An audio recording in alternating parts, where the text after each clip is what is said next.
The motion is adopted. The U.S. House of Representatives on Thursday gave final congressional approval to legislation that provides federal recognition of same-sex marriages, a measure born out of concern that the Supreme Court could reverse its support for legal recognition of such relationships, coming after a turnaround on Roe v. Wade, which had legalized abortions nationwide since 1973. Democratic House Speaker Nancy Pelosi.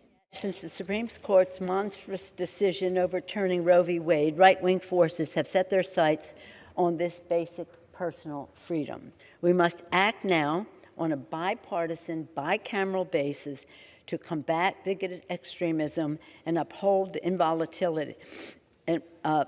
inviolability of same-sex and interracial marriages.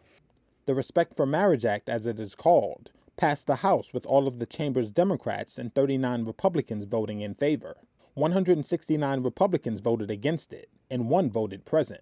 The legislation won the support of LGBT advocates, as well as a number of religious organizations and entities, including the Church of Jesus Christ of Latter-day Saints, though many American religious conservatives still oppose gay marriage as counter to biblical scripture. Republican Congresswoman Vicky Hartzler broke down in tears on the House floor, pleading with her colleagues not to pass the bill. I'll tell you my priority. Protect religious liberty, protect people of faith, and protect Americans who believe in the true meaning of marriage.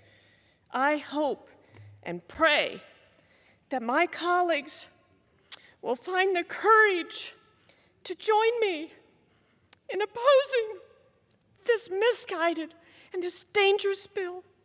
The bill will act as a limited backdrop for the 2015 Supreme Court decision Obergefell versus Hodges that legalized same-sex marriage nationwide, allowing the federal government and states to recognize same-sex and interracial marriages as long as they were legal in the states where they were performed.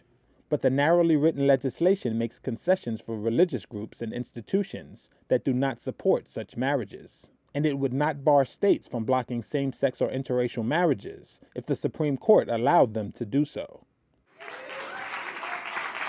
The measure, which already passed the Senate, now goes to the desk of the Democratic President Joe Biden, who is expected to sign it into law.